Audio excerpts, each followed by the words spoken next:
오늘부터 이제 우리가 이제 이 가정 클리닉에 대한 내용을 우리가 공부를 하게 되겠습니다. 기간은 이제 제가 생각해 볼 때는 기간은 가능하면은 빨리 이렇게 마칠 수 있도록 해보겠지만은 아마 한 2년 정도 걸리지 않을까 싶어요. 2년 정도.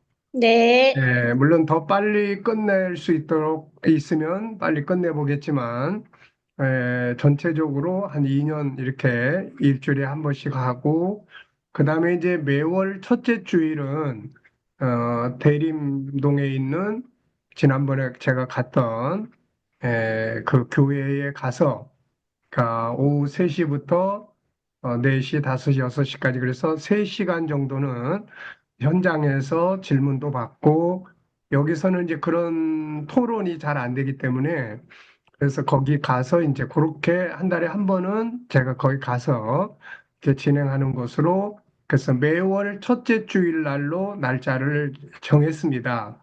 왔다 갔다 하면은 좀 그러니까 그래서 제가 이제 거기 가는 날은 8월 첫째 주일에 8월 첫째 주일에 가도록 그렇게 하겠습니다. 그래서 그때 가서 또 상담하실 분들은 또 상담을 이렇게 이야기해 주시면 하기도 하고 또 공부 진행하면서 뭐 부모님들을 모신 특강이 필요하면은 또 부모들에 대한 특강도 진행을 이렇게 하고 그래서 이제 여기 줌에서는 공부만 하지만 그 교회에 가서는 그런 다양한 프로그램들을 이제 여러분들하고 이제 의논을 해서 그렇게 진행을 하도록 하겠습니다. 자, 그러면은 지금 이제 우리가 공부하는 과정들에 대해서 먼저 잠깐 소개를 해드릴게요. 에, 음, 음,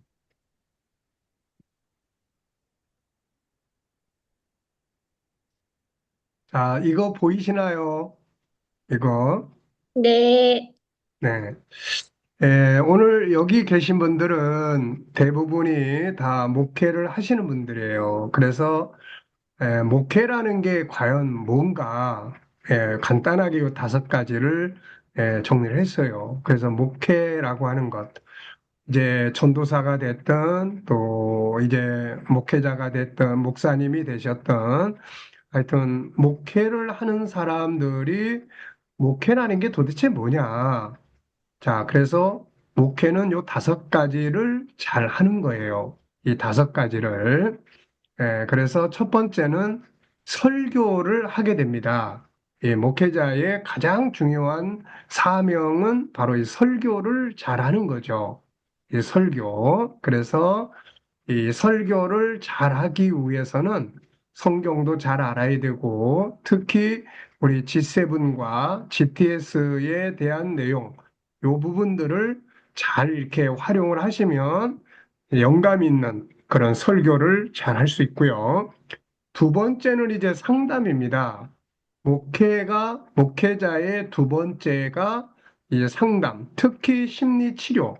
그래서 요즘에는 이렇게 마음 아픈 심리 질병을 앓는 분들이 굉장히 많기 때문에 목회의 두 번째 중요한 사역은 바로 이 상담을 통해서 이렇게 심리 치료를 하는 이제 그런 능력을 갖춰야 됩니다, 이게.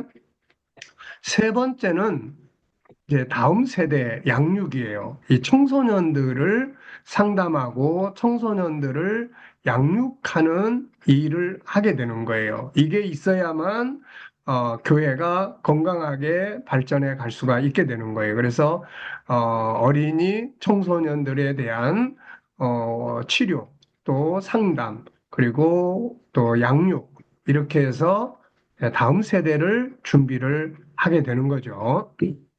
그다음에 이제 네 번째는 이제 이런 것들을 통해서 중간 리더자들이 잘 양육이 돼야 됩니다. 목회는 목사님 혼자서 하는 게 아니고 그 중간에 집사님들도 있고 또 구역 리더들도 있고 그렇기 때문에 중간 리더들을 잘 양육을 해야 되는 거예요. 그래서 중간 리더들이 건강하게 훈련이 된 교회는 튼튼하게 건강하게 이제 성장을 할 수가 있게 되죠. 근데 목회자가 혼자서만 모든 걸 다 하는 교회는 굉장히 목회자가 이제 지치게 되고 그래서 혼자서 다 할 수도 없는 이제 그런 상황들이 되는 겁니다, 이게. 자, 그 다음에 이제 맨 마지막은 이제 선교하는 거죠. 이렇게 배우고 훈련받은 것들을 나만이 아니고 우리 교회만이 아니라 이렇게 전 세계에 나눠줄 수 있는 그래서 선교적 목표를 가지고 이제 일을 하게 되는 거예요. 그래서 목회가 뭐냐? 그러면 목회는 요 5가지를 물론 그 이외에도 하는 일들이 많지만 이 5가지가 목회자가 해야 될 중요한 일들입니다. 그럼 이제 이런 일들을 하기 위해서 목회자가 반드시 공부를 해야 될 부분들이 있어요. 그게 신학교에서 공부하는 신학적인 것도 있지만 이 신학이라고 하는 것은 건물로 말하면 하나의 뼈대와 같아요. 그래서 신학을 공부를 하지만 사실 목회 현장에서는 신학을 가지고 목회하지는 않아요. 그거는 내가 올바른 건물에 기둥을 세우는 거지 신학을 가지고 목회를 하는 건 아닙니다. 그래서 목회 현장에서 목회자가 가져야 될 가장 중요한 내용은 결국 이 2가지예요. 2가지. Sabi 결국은 두 Yan sumasagot. 가지입니다. 자, 결국은 이제 2가지인데 하나는 이제 복음을 잘 알아야 돼요. 복음의 본질, 성경 복음의 본질. 요 복음, 성경 66권의 중심이 뭐냐, 핵심이 뭐냐, 요걸 잘 알아야 엉뚱한 대로 성도들을 데리고 가지 않는 거거든요, 이게. 그러니까는 바로 이렇게 어, 이제 성경 66권에 대한 복음의 본질을 잘 알아야 돼요. 자, 그다음에 또 하나는 이제 사람을 구원하고 사람을 보호하고 사람을 양육하고 사람을 키우는 일을 하기 때문에 사람을 잘 알아야 돼요. 근데 감사하게도 여러분들이 이렇게 만나게 된 우리 KDM이라고 하는 곳은 이 2가지가 잘 갖춰져 있는 준비된 그런 단체입니다.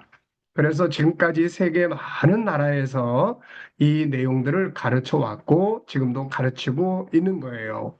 자, 그래서 이제 여러분들이 요 복음의 본질, 그러니까 성경 66권의 본질을 이제 아마 우리 KDM의 목사님들을 통해서 조금 들었을 거예요. 그래서 이 부분을 여러분들이 개인적으로 이제 또 열심히 공부를 하셔야 되고, 앞으로 이제 사람에 대한 이 부분은 이제 제가 이제 우리 가정 클리닉에서 가정 클리닉을 위해서는 요거를 잘 알아야 되거든요. 사람에 대한 전문가가 돼야 결국 가정을 치료할 수 있고 개인을 치료할 수 있고 다 할 수 있는 거예요. 그래서 지금 이제 목회자로서 갖춰야 될 2가지. 첫째, 복음의 본질. 이걸 정체성이라고도 합니다.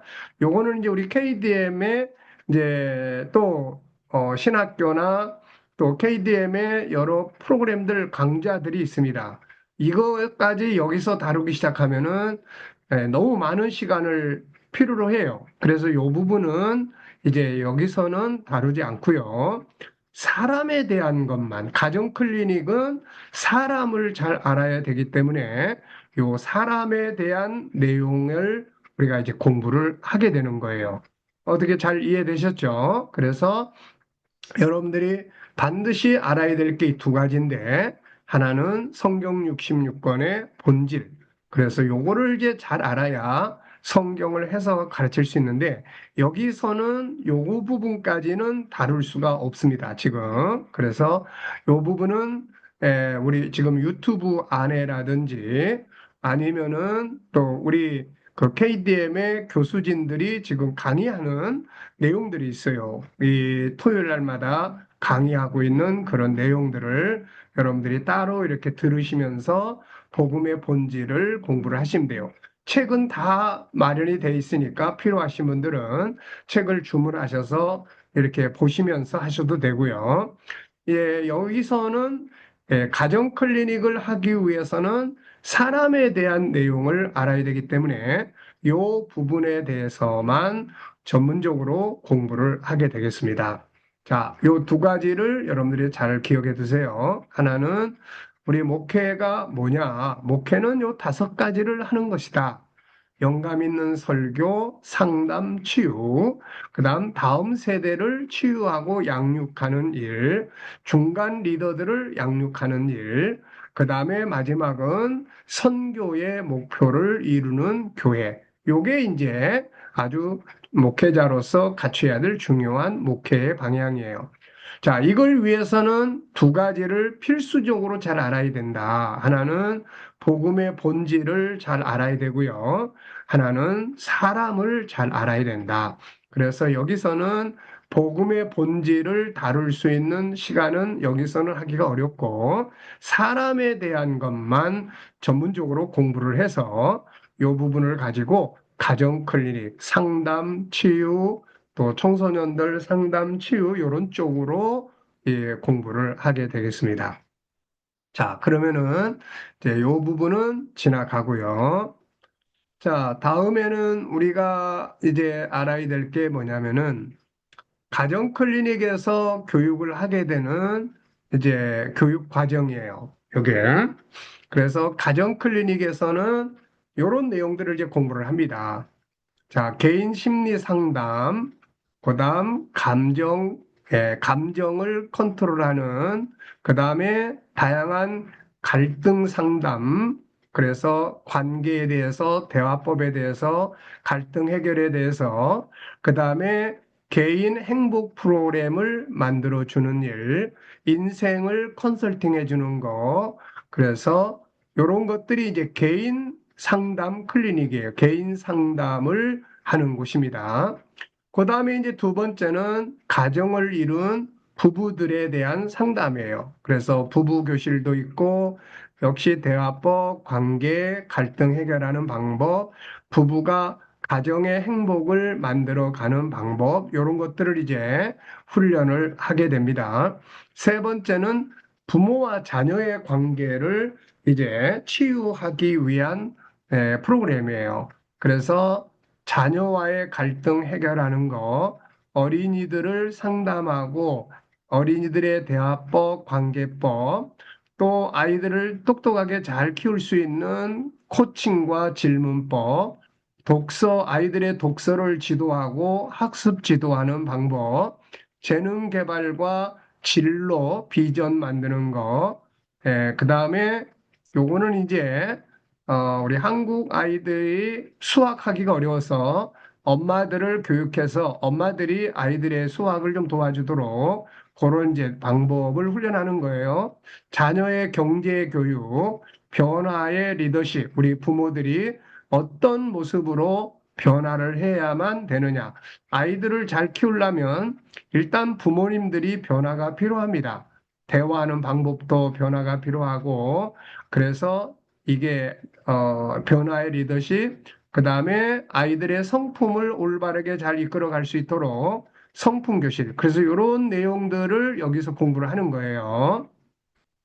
자, 그 다음에는 이제 어린이 청소년들을 상담하고 어린이 청소년들을 키우는 그런 부분이에요. 그래서 어린이들을 어떻게 상담을 해야 되는지, 청소년들 어떻게 상담해야 되는지, 그 다음에 친구 갈등, 성품 교실, 대화법, 관계법, 독서 학습법, 진로, 비전 찾기, 재능 개발, 경제 교실, 아이들에게 묵상 훈련을 시키는 방법, 또 어린이, 또 교회 학교를 어떻게 이끌어 가야 되는지, 만들어 가야 되는지, 이런 거. 그래서 이 부분은 이제 이렇게 하고, 그 다음에 이제 신앙 상담의 클리닉이 있습니다. 그래서 이제 필요하면 여기에서 이제 우리 그 지금 요약한 신앙 프로그램들을 여기서 좀 다룰 수가 있습니다. 네, 그렇게 해서 총 다섯 개의 상담의 영역을 다루게 돼요. 그래서 이거는 성경을 기반으로 하고 있지만 성경 공부가 아니라 사람을 치료하고 사람을 교육하고 사람을 성장하게 만들고 가정을 건강하게 만들고 부부 갈등을 치료하고 이런 훈련을 하는 거예요, 지금. 성경만을 공부하는 그런 부분은 아까 말씀드린 것처럼 그거는 따로 우리 유튜브라든지 또 지금 현재 교육하고 있는 그런 과정들이라든지 여러분들이 거의가 다 대부분 직장 생활을 하고 계시는 분들이기 때문에 또 너무 많은 내용들을 또 펼쳐놔도 그걸 한꺼번에 다 소화하기가 쉽지 않으니까 그런 부분들에 대해서는 제가 이제 거기에 갔을 때 핵심적인 내용들만 좀 정리를 해준다든지 이제 그런 방향으로 진행을 하겠습니다. 그래서 여기서는 가정 클리닉을 중심으로 해서 말씀을 드리겠어요. 자, 그러면 이제 이런 내용들을 하기 위해서 가장 기본적으로 알아야 되는 내용이 뭐냐면 사람이 어떤 존재냐 하는 내용이에요. 복음의 본질을 정확하게 이해하려면 성경은 어떤 책이냐 이걸 공부를 해야 되고 가정 클리닉을 하기 위해서는 사람이 어떤 존재냐 하는 내용을 이제 공부를 해야 되는 거예요. 근데 안타깝게도 우리가 사회에 나가면은 심리학이나 이런 부분들이 빼놓고 나서는 사람에 대해서 전문적으로 공부하는 것이 별로 없어요. 우리 신학교에서도 마찬가지고. 그런데 감사하게도 우리 KDM에서 사람에 대한 내용을 전문적으로 공부하도록 정리를 하게 됐습니다. 그래서 이제 요 가정 클리닉의 내부에 하나하나를 들어가기 전에 사람에 대해서 먼저 공부를 해야 되는 부분이 있습니다. 그래서 이제 오늘부터 이제 공부를 하게 되는 내용이 바로 그 부분이에요. 자, 그래서 이제 어, 자, 우리가 가정 클리닉을 하기 위해서 사람을 알아야 되는데 그 사람에 대해서 정리해 놓은 책이 제가 쓴 책이 총 44권이나 있습니다. 그러니까 그 범위가 굉장히 넓지요. 그래서 이 44권이라는 책을 우리가 다 공부를 하려면은 그것만 하는데도 한 3, 4년이 필요해요. 그래서 여기서는 요약한 내용을 공부를 하게 돼요. 요약한 내용. 그래서 사람에 대한 내용을 정리해 놓은 책을 G7이라고 합니다. G7. G는 하나님이라는 가세 약자예요. 그래서 세븐은 바로 G7은 하나님의 형상을 회복해서 세상을 다스려라 하는 그런 내용이에요. 그래서 여러분들이 이 G7 사람에 대해서 공부를 앞으로 하게 될 때 가장 많이 여러분들이 읽어야 될 성경이 있는데 그게 창세기 1장 27절부터 31절까지예요. 그래서 창세기 1장 27절부터 31절까지를 여러분들이 외우셔도록 하는 게 좋아요. 창세기 1장 27절부터 31절까지. 요 내용은 G7의 기본 본문이에요. 그리고 하나님이 인간에게 주신 너희는 이렇게 살아라. 그래야 행복하게 살 수 있어. 그래서 주신 내용이 창세기 1장 27절부터 31절까지예요. 그래서 이것을 다시 회복해서 살아가기 위해서 만들어진 프로그램이 바로 G7 프로그램이에요. 그리고 이것을 응용한 것이 가정 클리닉의 프로그램들입니다. 그러니까 창세기 1장 27절로 31절을 많이 읽으시고 가능한 한 외우시면은 제일 좋아요. 그래서 앞으로 모든 공부는 그 본문에 의해서 진행을 하게 되는 겁니다. 자, 그래서 그 내용을 이제 창세기 1장 27절로 31절을 정리한 것을 G7이라고 해요. 그런데 그 G7의 전체 책이 44권이나 되기 때문에 그거를 다 공부할 수가 없어서 요약본을 만들었어요. 요약본. 그래서 요 내용이 이 인간에 대한 핵심적인 내용입니다. 요약된 거예요. 그래서 더 자세하게 봐야 되겠다 하는 분들은 이제 여기서 소개한 G7의 원본, 요것도 유튜브에 다 올려져 있으니까 그거를 찾아서 읽어보셔도 되고, 책을 직접 구입하셔서 읽어보셔도 됩니다. 자, 이해되셨어요? 네, 이제 잘 이해가 안 되는 부분은 여기서 질문하셔도 되고 끝날 때 제가 질문을 받을 테니까요. 질문하셔도 되고 직접 대면해서 제가 설명할 때 이제 그 대림동 교회에서 이제 매월 첫째 주일날 오후 3시부터 6시까지는 제가 그곳에 가가지고 여러분들의 질문도 받고 궁금한 것도 설명해 드리고 그러면서 또 실천하고 싶은 내용들은 실천하도록 제가 지도해 드리고 그러면서 여러분들의 교회 목회를 해 나갈 수 있는 그런 부분들을 말씀을 드리도록 하겠습니다. 자, 그래서 이 책은 G7의 요약본이라는 거예요. 요약본. 요약해서 만들어 놓은 거예요. 자, 그러면 이제 내용을 한번 보겠습니다.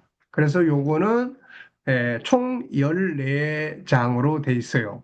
한 주에 하나씩 공부를 하면은 총 14주를 하게 되는데 지금 제 생각에는 여기서는 줌을 통해서 공부할 때는 요 2개씩 공부를 하도록 그렇게 일단 진행을 해서 요 14주를 한 2달 정도, 그래서 한 8주 정도에 걸쳐서 마치려고 합니다. 이걸 기본으로 알아야만 가정 클리닉에 대한 응용 프로그램들을 우리가 볼 수 있고 활용할 수가 있습니다. 자, 그러면은 일단 여러분들이 여기서는 요걸 보시면서 제가 설명하는 걸 들으세요. 요걸 보시면서 보이죠? 보이십니까? 네. 그리고 여러분들의 그 교재를 다 받으셨을 거예요. 교재를 펼치시고 설명을 들으면서 그 교재 옆에다가 필요한 이 교재에다가 설명하는 것들은 여러분들이 조금 적으시면 돼요. 여기서는 그냥 보기만 하는 거니까 책을 펼쳐 놓으시고, 그래서 제1장을 펼쳐 놓으시고, 여기서 제가 이제 설명을 할 거란 말이에요. 그러면 설명하는 내용들은 여러분들이 간단간단하게 필요한 거는 책에다가, 여기다가, 여기 이것만 보시면은 노트를 할 수가 없으니까 그렇게 해서 적으시고 그래서 여러분들의 책을 한 권씩 지금 만드셔야 되는 거예요. 무슨 말인지 아시겠죠? 자, 그래서 책 다 펼치셨죠? 자, 제1장 인간은 어떤 존재인가? 인간은 어떤 존재인가? 자, 우리는 동물이 아니고 사람이에요. 기계가 아니고 사람입니다.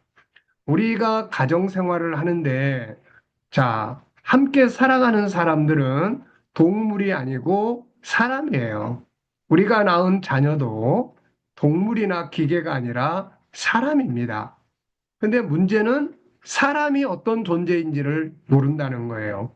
그래서 문제가 왜 생기고 상처가 왜 생기느냐면 사람을 동물 다루듯이 한다는 거예요. 사람을 기계 다루듯이 한다는 겁니다.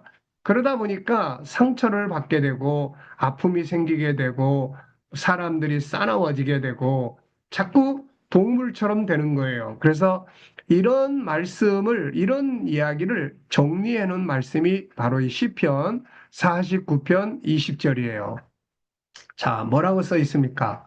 존귀하나 깨닫지 못하는 사람은 멸망하는 짐승 같도다. 이렇게 기록을 하고 있어요.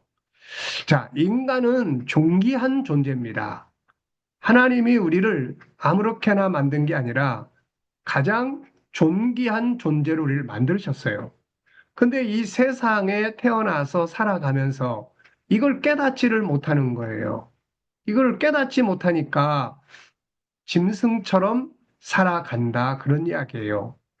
동물처럼 살아가다 보니까 불행한 거죠. 인간은 인간처럼 존중이 여김을 받아야 하고 존귀하게 인정받고 살아야 되는데 이걸 모르는 거예요. 그래서 세상의 모든 학문과 철학은 바로 인간이 어떤 존재인가를 알고 싶어 하는 내용들이에요. 자, 그런데 에, 사람이 스스로는 자기가 누군지를 알 수가 없습니다. 그래서 우리를 창조하신 창조주 하나님만이 내가 누군지를 알려주실 수 있는 거예요. 그래서 이 세상의 철학이나 과학이나 어떤 종교나 그 어떤 것을 가지고도 내가 누군지를 알 수가 없고, 심지어는 부모도 내가 낳은 자녀가 어떤 존재인지를 알 수가 없는 거예요.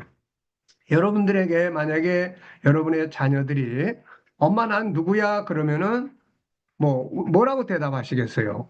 잘 모르는 거예요. 나도 네가 누군지 잘 몰라. 그래서 사랑과의 갈등이 왜 생기냐면은 잘 몰라서 생기는 거예요.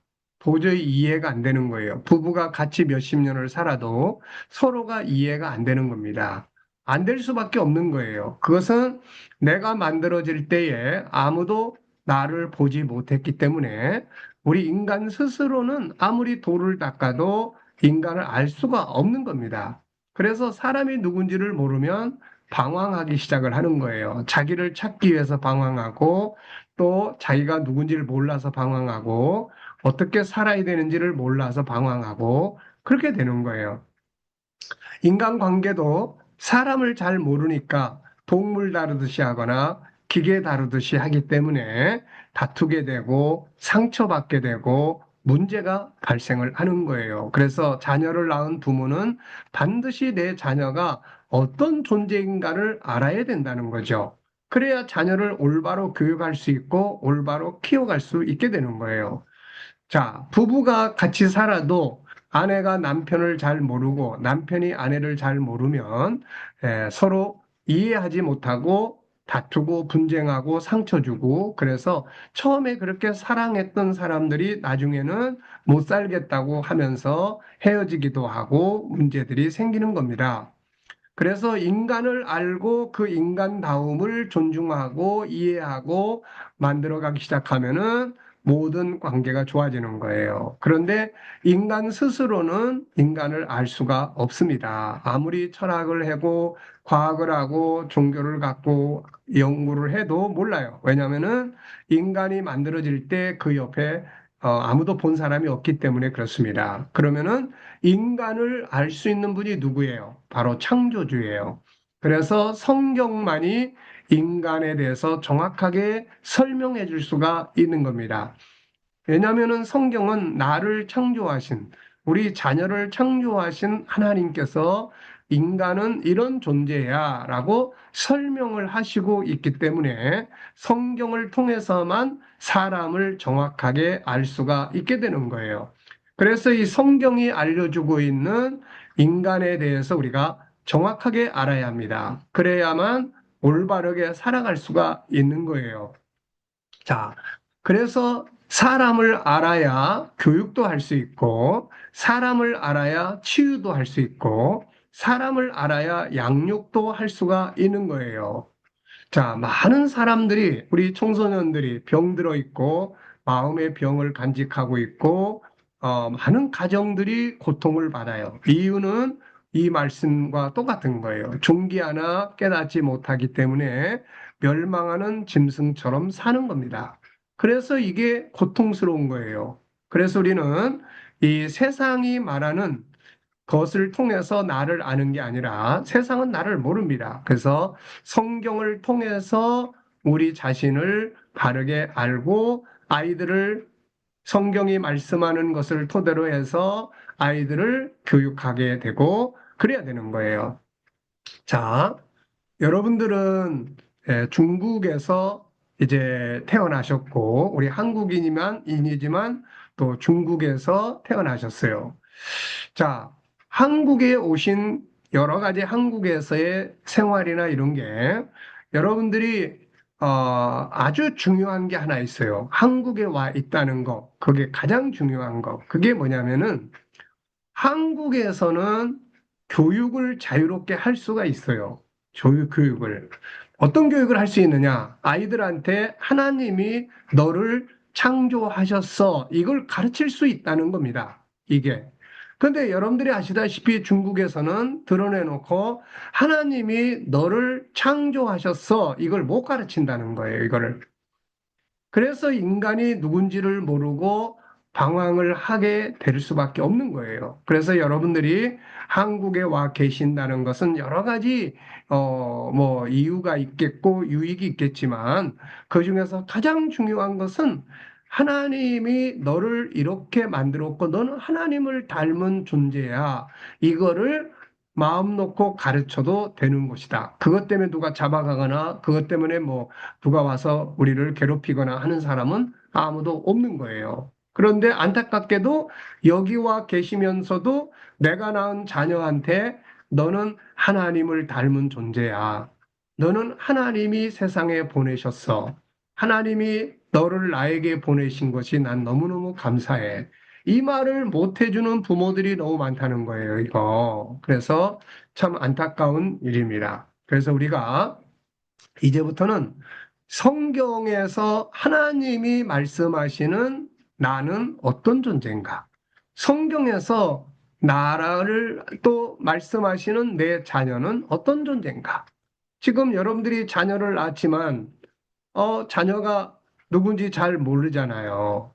그런 자녀를 내가 만들고 싶어서 만든 게 아니란 말이에요.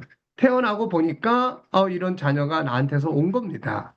그래서, 자녀를 잘 모르기 때문에 어떻게 교육을 해야 될지, 또 어떻게 아이들을 이끌어 가야 될지 잘 모르기 때문에 충돌이 일어나게 되는 거고, 아이들은 방황을 하게 되는 거예요. 그래서 이제부터는 성경이 말씀하고 있는 이 인간에 대해서 우리가 정리를 해보는 겁니다. 그게 바로 5-14. 바로 이 책에서 지금 보여주고 있는 요 내용이에요. 이게 바로 우리의 모습입니다. 우리는 이런 구조로 만들어져 있는 것을 아시면 되겠어요. 자, 그러면 한번 보겠습니다.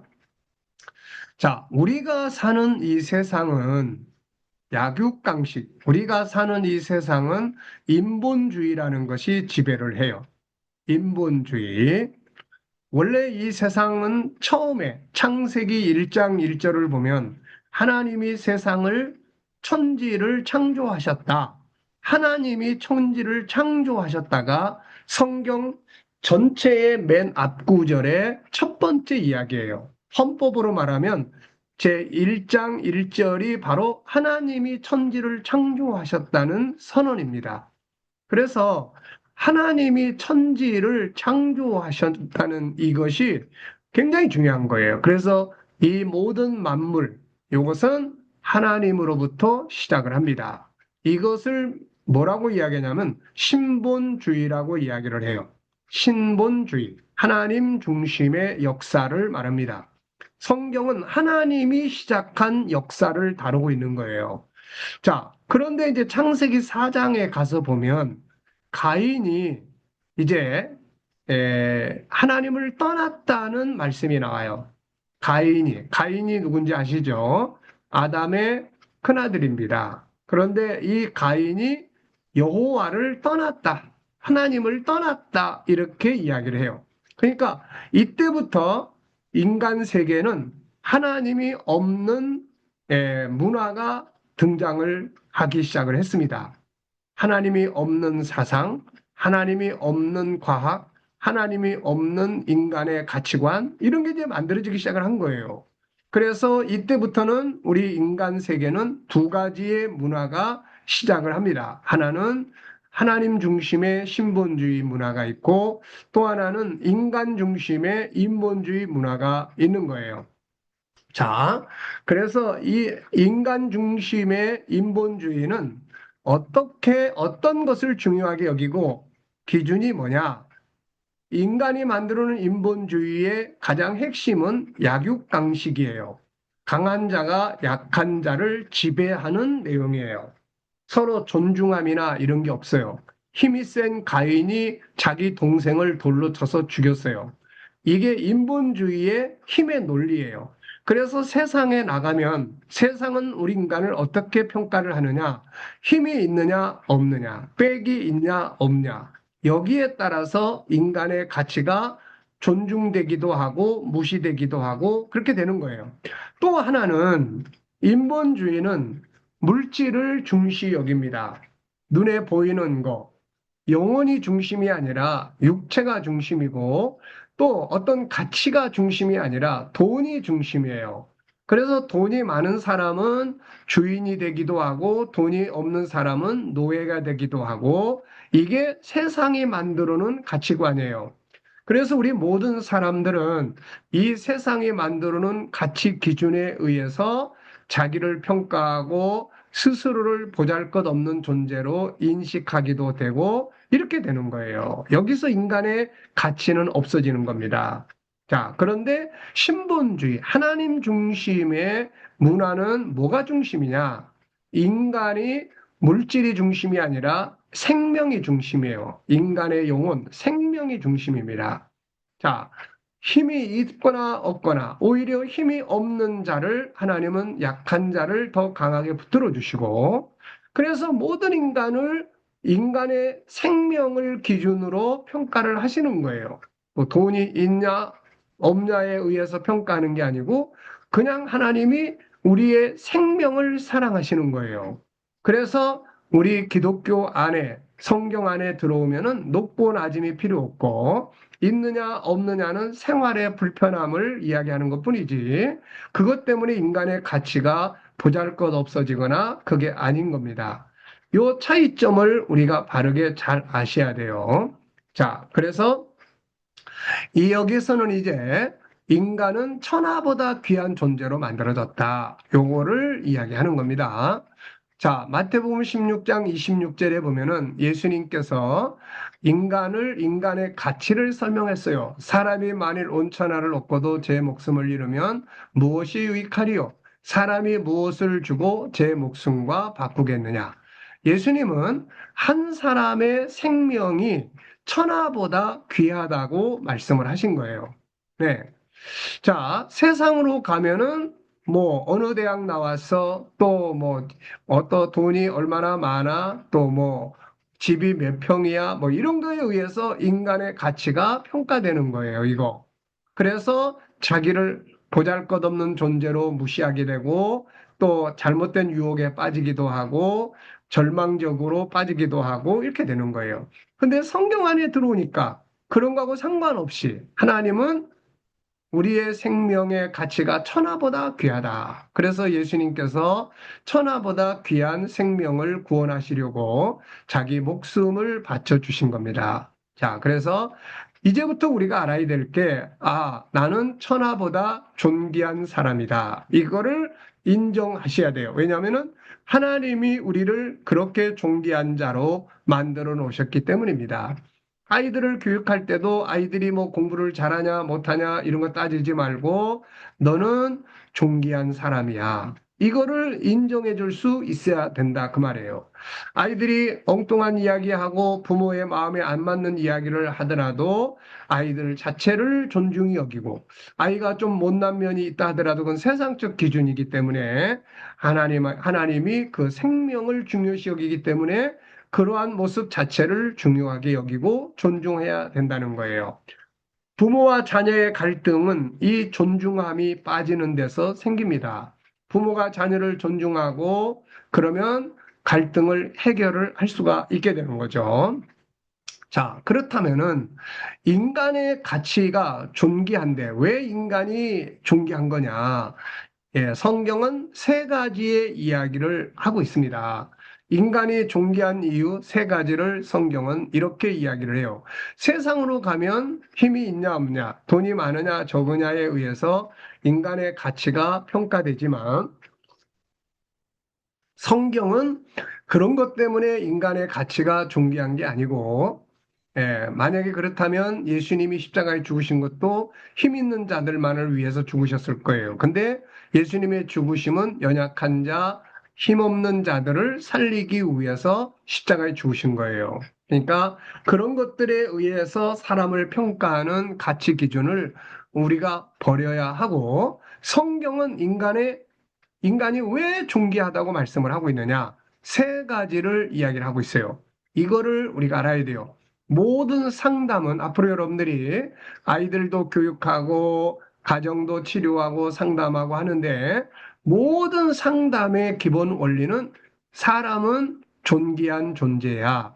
이거를 인식하는 데서부터 올바른 상담이 시작이 됩니다. 그래서 인간이 존귀한 이유가 뭐냐? 세 가지예요. 첫째는 존재의 배경이 존귀하다. 내가 세상에 어떻게 왔나? 내가 세상에 오게 된 건 우연일까? 내가 세상에 왜 왔지? 뭐 때문에 왔지?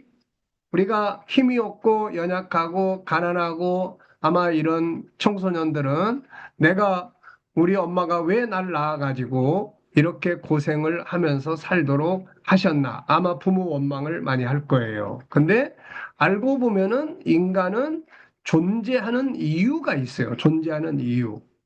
우리를 존재하게 하신 분이 있단 말이에요. 그게 부모가 아니고 하나님이란 말이에요. 하나님.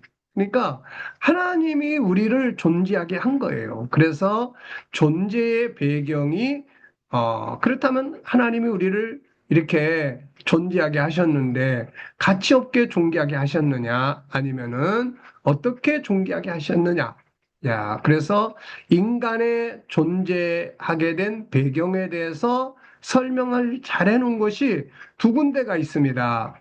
여기서는 하나만 소개를 했는데요. 하나는 시편 139편 13절부터 16절까지예요.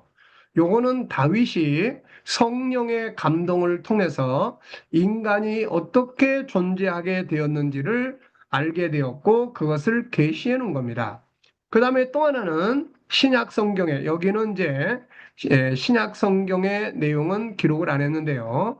옆에다가 참고로 써두세요. 요거하고 똑같은 내용이 에베소서 1장 3절로 6절까지입니다. 이 두 군데는 우리가 어떻게 존재하게 되었는지, 왜 존재하게 되었는지를 설명하는 내용이에요. 그래서 우리가 자녀 교육을 할 때 반드시 이런 부분들을 교육을 해야 합니다.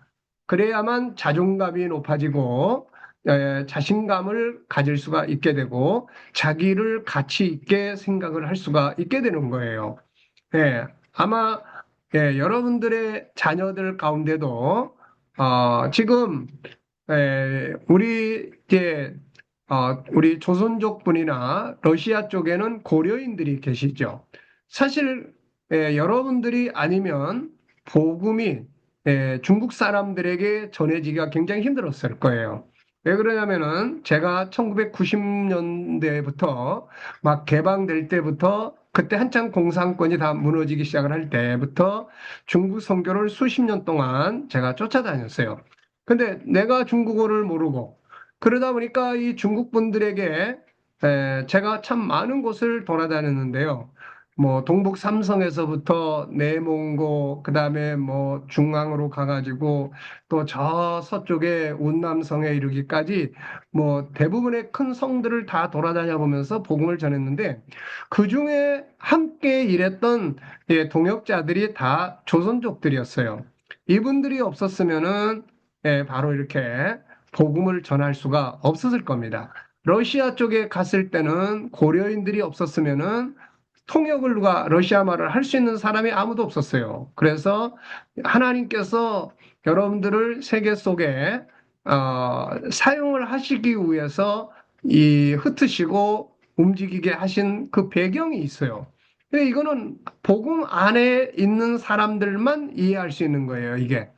그런데 이제 여러분들의 자녀들이나 지금 한국에 와서 살아가는 자녀들 가운데는 정체성의 혼돈을 겪는 자녀들이 많이 있을 수 있습니다. 이것 때문에 방황하고 이것 때문에 목표 의식도 갖지 못하고 그런 상황이 될 수가 있거든요. 왜 나는 하필이면 이렇게 태어나가지고, 이렇게 살아가야 되나, 이런 생각을 하게 되는 경우도 많이 있을 수 있어요. 저도 이제 한국에서 태어나서 살아갔지만 어린 시절을 일찍부터 사회생활을 시작을 하면서 가난 속에서 이 세상을 살아오면서 제일 혼돈됐던 게 이 문제였어요. 나는 왜 세상에 왔나? 도대체 우리 가정은 왜 이렇게 가난한가? 왜 이런 집에 태어나서 이렇게 고생하면서 내가 살아야 되는가? 이런 회의와 방황이 엄청나게 많이 들었었어요. 그래가지고 그런 걸 고민하다가 이런 내용들을 깨닫게 된 겁니다. 그래서 우리 KDM에서 교육하는 첫 번째 책이 당신이 보물입니다라는 책인데 이거를 제일 먼저 쓰게 된 거예요. 그래서 세상의 기준으로 나를 봤을 때는 형편없었는데, 그런데 성경을 통해서 내가 존재하게 된 배경과 그 내용들을 깨닫게 되었을 때, 아, 내가 존재하게 된 것은 하나님이 나를 이 땅에 뜻이 있어서 보낸 거구나. 그리고 하나님이 나를 아무 이유 없이 보낸 게 아니라 이런 이유들 때문에 나를 보낸 거구나. 그래서 그때 제가 깨달은 것이 뭐냐면은, 인간이 바로 보물이구나. 내가 바로 보물이구나. 이걸 깨닫게 됐어요. 그래가지고 제일 먼저 제가 쓴 책이 바로 당신이 보물입니다. 라는 책이었어요. 그게 지금 우리 KDM의 가장 핵심적으로 교육하는 첫 번째 교재가 되고 있는 거예요. 그러니까 우리가 인간이 존재하게 되는 그 이유를 성경을 통해서 보지 않으면은 현실적으로만 보면은 부모를 원망하게 되고 자기 정체성을 잃어버리고 방황하게 되는 거예요. 그래서 우리가 아이들 교회에서 청소년들을 교육을 할 때 이런 부분들이 가장 먼저 교육이 되어져야 됩니다. 아이들이 이해가 되지 않더라도 교육을 시켜놓으면 어느 땐가 이런 부분들을 깨닫게 돼요. 그래서 나는 왜 세상에 왔을까? 나는 왜 우리 부모들, 이런 부모들 속에서 태어났을까? 이 질문은 사실 부모에게 할 질문이 아니라 아이들이 하나님께 해야 될 질문들이에요. 그래서 세계에서 가장 교육을 잘 시키는 유대인들은 일찍부터 그걸 가르치기 때문에 항상 하나님께 묻죠. 하나님, 당신은 어떤 분이십니까? 나를 왜 보내셨나요? 왜 나에게 이런 일들을 허락하셨나요? 그러니까 하나님으로부터 모든 것이 주어졌기 때문에 하나님께 묻고 하나님께 답을 얻고 그 속에서 올바른 가치관을 만들어 갈 수가 있게 되고 그래서 걔네들이 세상에서 제일 뛰어난 민족이 되어 가지고 있는 거예요. 그래서 이런 부분들을 우리가 바르게 알아야 됩니다. 그래 이건 그냥 학문이 아니라 나의 본질을 설명하는 내용이에요. 그래서 존재의 배경, 자, 한번 읽어보겠습니다. 시편 139편 13절 16절. 주께서 내 내장, 요거는 구번역에서는 내면의 육체적 모든 기관을 말하는 거예요. 우리 엄마의 태 안에서 잉태했잖아요. 여기도 보니까 지금 아기 안고 계시는 분이 계시는데, 그 엄마의 태 안에 아이가 잉태되는 거예요. 그래서 나의 모태에서 나를 만드셨나이다. 누가 만들었냐면은 하나님이 만드신 거죠. 그런데 이제 여기서 다윗은 뭘 깨달았냐면은 감사하다고 이야기를 합니다. 왜냐하면 나를 지으심이 심히 기묘하시다. 심히 놀라운 존재로 만드셨다. 오묘한 존재로 만드셨다 하는 거예요. 그래서 이 엄마의 태 안에 하나님이 나를 잉태하게 하셨는데 너무나 신기하고 오묘한 존재로 만드셨다는 이야기예요. 그래서 주께서 하시는 일이 기이함을 내 영혼이 잘 아나이다. 자, 그 다음에 이제 내가 은밀한 데서, 여기서 은밀한 데라는 것은 여성들의 태를 말합니다. 아기가 잉태하는 곳을 말하는 거죠. 그곳에서 지음을 받고 땅의 깊은 곳에서 이것도 똑같은 말이에요. 여성들의 그런 아기가 임신하는 태는 다 흙덩어리입니다. 흙에서 만들어진 거예요. 그래서 땅의 깊은 곳에서 기이하게 지음을 받은 때에 나의 형체가 주의 앞에 숨겨지지 못하였나이다. 자, 아기가 엄마의 태안에 잉태를 하면 엄마는 보통 어느 정도 기간이 지나야 자기 속에 아기가 잉태되는 것을 깨달을 수 있을까요? 자, 어느 정도 기간이 지나야 아기 낳으신 분들, 어느 정도 기간이 지나야 내 안에 생명 잉태한 것을 알게 되셨죠? 자, 한번 이야기해 보세요. 스피커 키시고. 2달 정도일까요? 어느 정도요? 두 한 달, 2달요. 2달 정도. 그럼 8주 정도. 40일이요. 예? 40일. 생리 주기가, 40일. 네, 생리 주기가 제대로 안 왔을 때 우리가 알게 되죠. 네. 어쨌든 40일이면은, 한 달이 좀 넘어요. 자, 의학적으로 제가 설명을 드리면, 아기가 엄마의 태안에 잉태된 것을 보통 느끼는 게 한 달 만에 느끼는 경우가 가장 많아요. 한 달 만에. 그리고 더 빨리 아는 사람은 2주 정도면은 알게 되는 사람도 있어요. 근데 반면에 아기가 태어날 때까지도 모르는 사람도 있습니다. 예, 이게 참 우스운 이야기죠. 어떤 사람은 배가 아파가지고 화장실에 갔는데 아기가 나온 경우도 있어요. 자, 그러니까 이런 경우에는 가장 드문 경우죠. 일반적으로 보통 한 달 정도 되면은 몸의 이상을 느끼기 시작을 합니다. 자, 그러면 여기서 이제 중요한 게 뭐예요? 자, 한 달 전에는 생명이 여성의 태안에 잉태되고 있지만 아무도 모른다는 거죠. 이걸 아무도 모르는 거예요. 뭐 남편도 모르고 엄마도 모르고 아무도 모르는 거예요. 그런데 이 성경에서는 이렇게 이야기합니다. 내가 은밀한 데서 엄마의 태안에서 지음받고 땅의 깊은 곳에서 같은 곳이라고 그랬죠. 기이하게 지음을 받을 때에 나의 형체가 주의 앞에 숨겨지지 못하였나이다. 이게 무슨 말이냐면은 엄마는 모르고 있는데 하나님은 보고 계신다는 거예요, 지금. 그래서 아이가 생명이 엄마의 태안에서 잉태될 때 가장 먼저 아시는 분이 하나님이시라는 거예요. 그 이유가 뭐겠습니까? 바로 하나님께서 그 아이를 그 엄마의 태안에 잉태하게 하시고 있기 때문에 알고 계시는 거예요. 그래서 엄마의 사랑보다 더 큰 것이 하나님의 사랑이라고 성경은 이야기를 합니다. 자, 이제 중요한 말이 이 말이에요.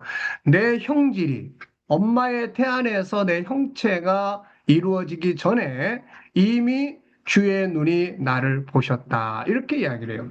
그러니까 사람이 엄마의 태안에 잉태되기 전에 이미 하나님은 그 사람을 보신 거예요. 어디서 보셨을까요? 하나님의 생각 속에서 보신 겁니다. 자, 우리가 어떤 물건을 만들거나 디자인을 할 때 그 디자이너가 그 만들고자 하는 물건을 가장 먼저 만나는 곳이 어딘지 아세요? 그게 바로 생각 속에서 만나는 거예요.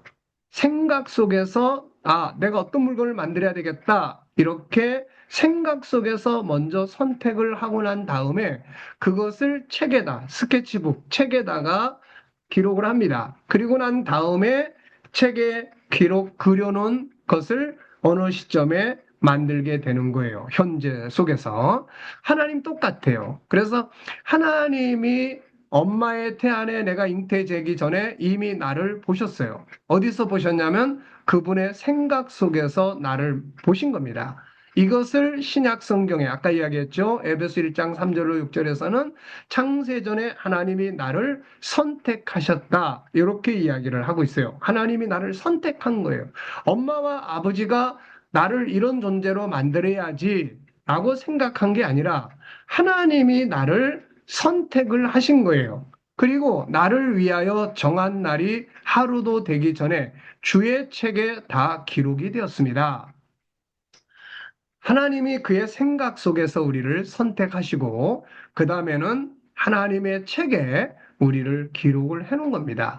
이것을 하나님의 선택과 계획이라고 이야기를 하는 거예요. 그러니까 여러분들도 그렇고 저도 그렇고 여러분들의 자녀들도 그렇고 다 창세 전에 하나님께서 이미 선택하셨고 그리고 책에 기록해서 어느 시점에 그대로 엄마의 태안에 잉태되도록 하셨다. 그런 이야기예요. 자, 육체는 처음에 하나님이 사람을 만드실 때 육체는 흙에서 취하셨고 그 생명의 본체인 영혼은 하나님의 형상대로 하나님이 직접 만드셨어요. 그래서 여러분들의 자녀도 육체는 엄마 아빠의 육체를 닮아요. 그래서 아기가 태어나면은 흙은 흙을 닮습니다. 그런데 그 아기는 흙만 있는 게 아니라 그 안에 하나님을 닮은 영혼이 들어있는 거예요. 그래서 이 영혼을 우리가 생명이라고 이야기를 합니다. 하나님은 그것 때문에 그 사람을 사랑하시는 거예요. 그래서 우리가 나를 닮은 육체는 이해가 되는데, 그래서 날 닮았구나라고 이해되는데, 그 안에 들어있는 영혼, 생명은 도저히 이해가 안 되는 거예요. 그래서 엄마하고 다른 생각을 하게 되고, 아빠의 행동처럼 닮지 않고 다른 생각들을 하게 되고, 이렇게 되는 거예요. 그랬을 때 아들과 아버지가 이걸 이해하지 못하면, 너는 하나님을 닮았으니까 다르게 나하고 다르게 생각할 수 있다. 이걸 이해를 해야 되는데, 왜 아들이 내 생각대로 안 움직이죠? 왜 내 말을 안 들어? 이렇게 하기 때문에 갈등이 생기고 다툼이 일어나게 되는 거예요, 이게. 자, 그래서 여기에 이제 설명해 놨어요. 첫째, 사람은 어머니의 모태에서 만들어지며 신기한 존재로 만들어진다. 둘째, 어머니의 태안에서 잉태되기 전에 하나님의 눈이 이미 그를 보셨고 그분의 책에 기록하셨다. 사람은 가장 먼저 하나님의 선택을 받는다. 그리고 그분의 책에 기록되었다가 어느 시점에 세상에 오게 된다. 자, 그러면 이제 우리가 여기서 알게 된 거는, 내가 세상에 태어나는 것, 엄마의 태안에 잉태되는 것은 엄마 아버지의 계획에 의한 게 아니로 하나님이 나를 선택하셨고 하나님이 나를 계획하셔서 이 세상에 보내는 그 통로로 우리 엄마 아빠를 사용하셨구나. 이걸 이제 우리가 알게 되는 거예요. 자, 그러면 이제 질문 하나가 생기죠. 하나님이 왜 나를 선택하셨을까 하는 거예요. 왜 선택을 했을까? 쓸모없는 존재로 선택을 했다면 자존감이 많이 떨어지겠죠. 나 같은 거 쓸모없는데 그냥 어쩌다가 만들어졌구나. 필요 없는데 내가 태어났구나. 이렇게 생각하면 아주 자존감이 확 떨어지는 거예요, 이렇게. 근데 사도 바울은 에베소서 1장 3절로 6절에다가 그 이야기를 해놨어요. 하나님이 왜 우리를 선택하셨는지. 아마도 바울은 천국을 갔다 온 사람이기 때문에 그곳에 가서 인간의 선택 이유와 인간의 선택될 과정과 그리고 인간의 미래를 다 보고 온 사람이에요. 그래서 그걸 바탕으로 해서 이렇게 써놨어요. 하나님 왜 나를 선택하셨느냐? 그랬더니 이렇게 써놨어요. 첫째, 하나님이 너를 사랑하셔서 선택을 했다. 너를 사랑해서 선택했다. 그래서 하나님의 사랑은 이미 창세 전에부터 시작이 된 거다. 예? 두 번째는 하나님이 나를 기뻐하셨다. 나라는 존재를 선택할 때 기뻐하셨다. 세 번째는 이게 제일 중요한데 나를 필요로 하셔서 나를 원하셔서 선택을 했다. 그래서 세상이 나를 필요 없다고 하더라도 하나님은 나를 필요해서 보내신 거예요. 그래서 우리가 세상을 살아가면서 가장 중요한 것은 항상 하나님이 나를 무엇에 사용하시고 싶어서 하나님이 나를 어떻게 사용하시고 싶으셔서 무엇에 필요하셔서 나를 이 모습으로 이 땅에 이런 자격을 가지고 태어나게 하셨을까? 이것을 깨달을 수 있어야 되는 거예요, 이게. 자, 요걸 꼭 기억하셔야 돼요. 왜 하나님 우리를 선택했어요? 사랑하셔서, 둘째, 기뻐하셔서, 세 번째, 필요해서 하나님 나를 세상에 보낸 것이다 하는 거예요, 이렇게. 자, 이게 이제 인간이 존귀한 첫 번째 이야기입니다. 자, 첫 번째 내용은 뭐예요? 우리가 왜 존귀해요? 하나님이 우리를 선택하고 계획하셨고 그 이유는 사랑하시고 기뻐하시고 필요하셔서 하나님이 선택하고 계획해서 그 필요한 존재로 나를 세상에 보냈기 때문에 내가 존귀한 존재다. 이 이야기예요. 자, 두 번째는 이제 뭐냐? 창조의 과정이에요. 그러면 인간은 어떻게 구성이 되어 있느냐? 만약에 흙으로만 만들어진 것이라면은 별로 가치가 없을 거예요. 근데 그 안에 다이아몬드가 들어있다면 가치가 엄청 다르게 될 겁니다. 자, 그래서 창조의 과정을 잘 알아야 됩니다. 이거를 잘 아셔야 상담을 할 수 있고 교육을 할 수가 있어요. 왜냐하면은, 자, 우리가 자동차를 새로 사거나 전자제품을 새로 사면 그 안에는 안내 책자가 들어 있습니다. 그 안내 책자 안에 보면은 이 차는 이렇게 만들어졌기 때문에 이렇게 사용하고 속도는 어느 정도에 맞춰야 되고 그 다음에 뭐 인활료가 떨어지면 얼마 만에 한 번씩 이걸 갈아줘야 되고 이런 것들이 다 설명이 돼 있어요. 자, 인간도 마찬가지입니다. 이걸 알아야만 인간은 이렇게 살아야 행복하고, 인간은 이렇게 살아야 성공하고, 인간은 이렇게 살아야 만족스럽고, 이걸 알아야만 거기에 맞도록 살아갈 수가 있게 되는 거예요. 그래서 사람이 존귀한 두 번째 이유는 단순히 흙으로만 만들어진 존재가 아니라 하나님의 형상을 가진 존재이기 때문이다. 하나님의 형상을 가진 존재다. 그래서 성경은 인간을 만들 때의 과정을 이렇게 설명합니다. 먼저 창세기 2장 7절. 여호와 하나님이 땅의 흙으로 사람을 지으시고, 자, 사람은 처음에 뭘로 만들어졌어요? 흙으로 만들어졌어요. 이 흙을 뭐라고 말하냐면은 집이라고 이야기합니다. 우리 육체예요. 껍데기입니다, 이거. 그 다음에는 창세기 1장 27절에 하나님이 자기 형상 곧 하나님의 형상대로 사람을 창조하셨어요. 그러니까 하나는 흙으로 만들어진 게 있고 하나는 하나님을 닮은 하나님의 형상대로 만들어진 게 있단 말이에요. 이 두 개가 합쳐져서 우리 사람이 된 겁니다. 자, 그래서 2장 7절에 이렇게 이야기했죠. 하나님이 땅의 흙으로 사람을 지으시고 요 생기가 바로 하나님의 형상이에요. 그래서 이 생기를 성경은 영혼이다 이렇게 이야기를 합니다.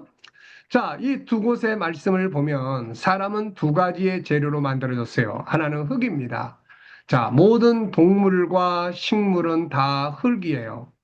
그래서 우리의 육체는 흙과 함께 살아야 하고 흙에서 나온 것들을 먹어야만 육체가 살 수가 있어요. 이것을 육체라고 하고 집이라고 합니다. 자, 베드로스 1장 14절로 15절에는 이는 우리 주 예수 그리스도께서 내게 지시하신 것 같이 나도 나의 장막을 벗어날 것이 임박한 줄 알미라. 내가 힘써 너희로 하여금 내가 떠난 후에라도 어느 때나 이런 것을 생각나게 하려 하노라. 그러니까 육체는 집과 같아요. 그래서 집이 헐어지면 이사 가듯이 우리의 영혼이 육체를 떠나가게 됩니다. 그래서 이것이 바로 이제 우리 영혼이 천국을 가든 지옥을 가든 이렇게 되는 거죠. 자, 그래서 인간, 그러면 하나는 껍데기는 육체, 흙으로 만들어졌고, 두 번째는 영혼이에요. 이게 바로 하나님을 닮은 인간의 본질이에요. 인간이 가치가 있는 이유는 흙으로만 만들어져 있지 않고 하나님을 닮은 영혼이 있기 때문에 인간은 가치가 있는 겁니다. 육체가 보석을 담을 수 있는 보석함이라면 영혼은 그 안에 있는 보석과 같습니다. 인간의 가치가 세상의 모든 것보다 뛰어난 것은 인간이 단순한 흙이 아니라 하나님을 닮은 존재, 바로 영혼이 있기 때문이에요. 그러나 동물이나 식물은 영혼이 없죠.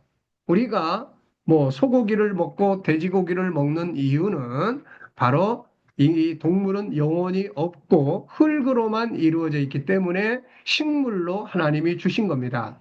그래서 이 식물로 주었기 때문에 우리가 육식을 할 수가 있는 거예요. 그런데 성경은 인간에 대해서는 살인을 금합니다. 인간은 살인을 금해요. 이유는 인간은 육체만 있는 게 아니라 영혼이 있기 때문에 그런 거예요. 그래서 그 영혼을 살상하지 않도록 인간에게 살인을 금지하게 하신 겁니다. 자, 이제 앞으로 우리가 공부하게 될 게 영혼의 구조예요. 이 영혼의 구조. 그래서 영혼에 대해서 잘 알아야 돼요. 육체에 대해서는 많이들 연구를 했어요. 의학도 그렇고, 그래서 우리가 병원에 가면은 육체는 내 안에 뭐가 들어있는지 다 보여주죠. 뭐 장 검사, 뭐 위장, 대장 검사하면 다 볼 수가 있어요. 그만큼 육체는 연구들을 많이 했어요.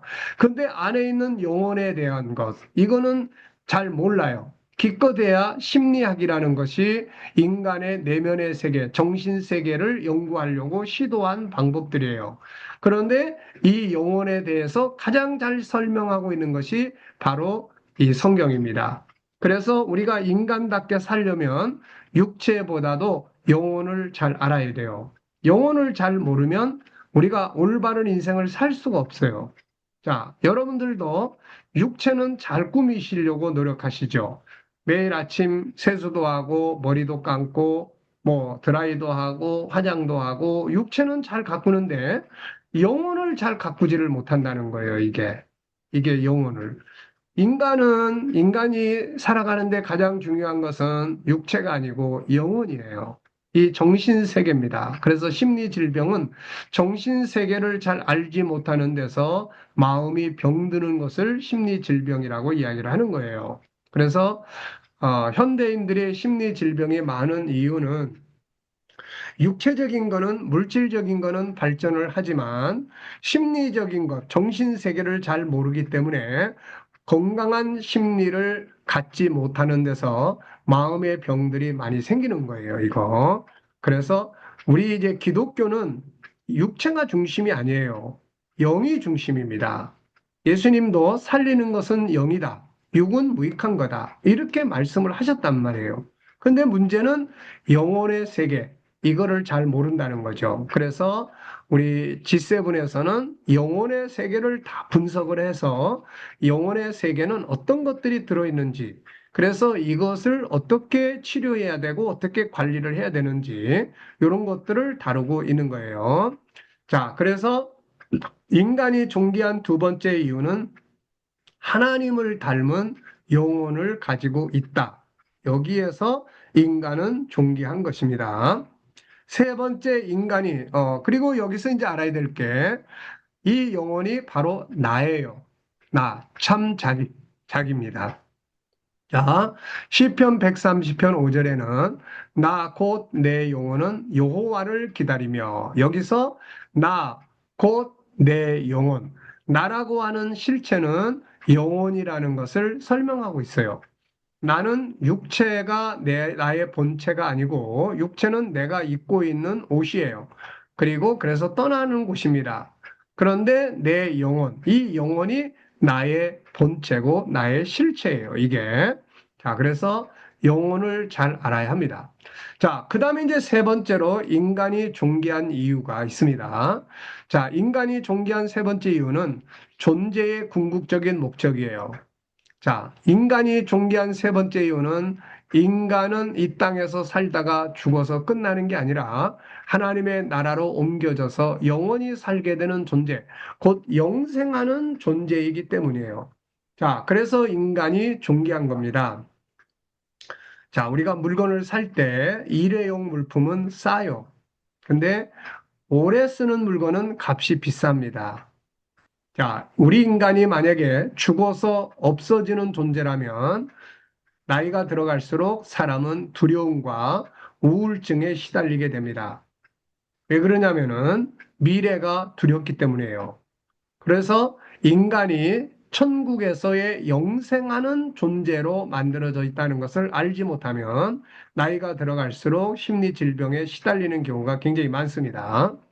자, 인간은 자, 한번 읽어볼게요. 찬송하리로다. 하나님 곧 우리 주 예수 그리스도의 아버지께서 그리스도 안에서 하늘에 속한 모든 신령한 복을 우리에게 주시되, 자, 땅에 속한 복이 있고 하늘에 속한 복이 있습니다. 창세 전에 시편 139편에서 이야기했죠. 창세 전에 그리스도 안에서 우리를 택하셨다. 우리를 사랑 안에서 그 앞에 거룩하고 흠이 없게 하시고 그 기쁘신 뜻대로 우리를 예정하사 예수 그리스도로 말미암아 자기 아들들이 되게 하셨으니 이는 그가 사랑하시는 자 안에서 우리에게 거저 주시는 바 그의 은혜의 영광을 찬송하게 하려는 것이다. 자, 인간은 하나님이 우리를 선택하신 것은 세상에서 끝나게 하시는 것이 아니라 모두가 거룩한 존재가 되어 하나님 앞에 다 서게 하시고 마침내 하나님의 나라를 기업으로 받아서 영생을 누리게 하시기 위해서 하나님 우리를 선택하신 거예요. 그래서 저와 여러분들은 이 세상이 모든 게 아닙니다. 우리는 다 지금 가고 있어요. 매일매일 가고 있습니다. 그럼 어디로 가고 있느냐? 이것을 설명하는 것이 요한계시록 7장 9절로 17절이에요. 여기는 성경 9절만 써놨는데 나중에 한번 꼭 찾아보시기 바랍니다. 하나님의 보좌 앞으로 다 우리는 이사 가는 거예요. 그래서 이 땅에 태어나서 살아가는 과정이 전부가 아니고 이것은 과정이고 우리는 다 하나님의 보좌 앞으로 돌아갑니다. 그래서 인간은 오늘의 삶이 가치가 있게 되는 거예요. 자, 그래서 인간이 존귀한 이유 세 가지를 여기 설명했습니다. 이걸 여러분들이 앞으로 계속해서 반복 이야기할 거예요. 그래서 이걸 여러분들이 에, 외우다시피 잘 기억해 두셔야 돼요. 첫째는 존재의 배경이 귀하다. 둘째는 창조의 과정, 육체로만 만들어졌다면 동물과 똑같아요. 그런데 하나님을 닮은 영혼이 안에 있기 때문에 인간은 존귀하고 하나님의 인간을 사랑하시는 거예요. 세 번째는 인간은 여기서 살다가 끝나는 게 아니라 존재의 궁극적인 목적은 이 땅에서 하나님의 나라로 돌아가기 위해서 이 땅에 온 거예요. 그래서 천국에서의 영생을 얻기 위해서 우리가 존재하는 거기 때문에 인간은 존재하는 목적이 귀한 겁니다. 자, 이제 중요한 것은 뭐예요? 내 안에 들어있는 보물을 활용해라. 이제부터 영혼에 대한 이야기를 집중적으로 하게 됩니다. 육체는 이미 다 잘 알고 있어요. 그런데 영혼에 대해서는 너무 몰라요. 그래서 이 영혼에 대한 내용, 이거를 이제부터 우리는 보물이라고 이야기를 합니다. 인간에게 보물은 육체가 아니고 그 안에 있는 영혼이 보물이에요. 자, 사람을 공부할 때 가장 중요한 것은 참 나를 아는 일이다. 사람은 흙으로 만들어진 육체가 있고 하나님을 닮은 영혼이 있다. 이 중에서 참 나는 내 속에 있는 영혼이다.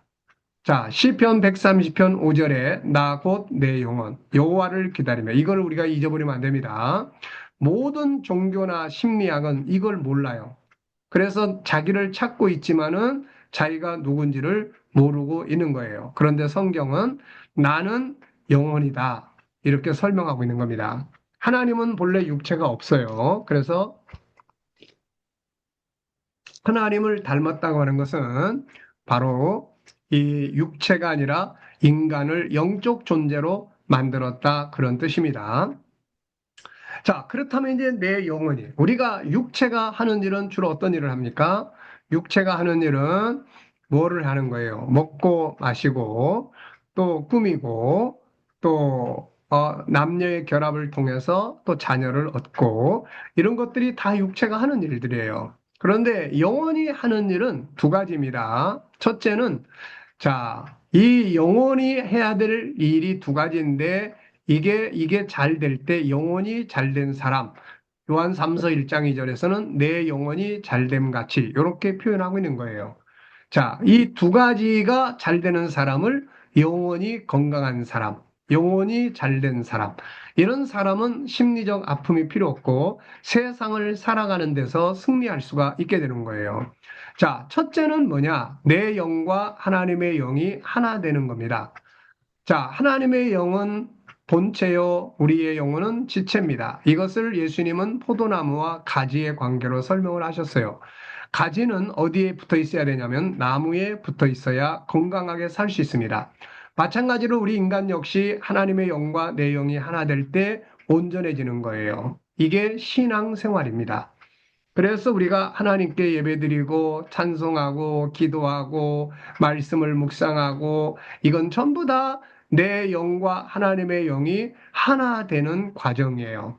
흙으로 만들어진 집은 흙과 가까워져야 돼요. 그래서 흙으로 만들어진 육체는 흙덩어리, 자연 속에서 살고 오염되지 않은 흙에서 나온 것을 먹고 그래야 육체가 보존이 돼요.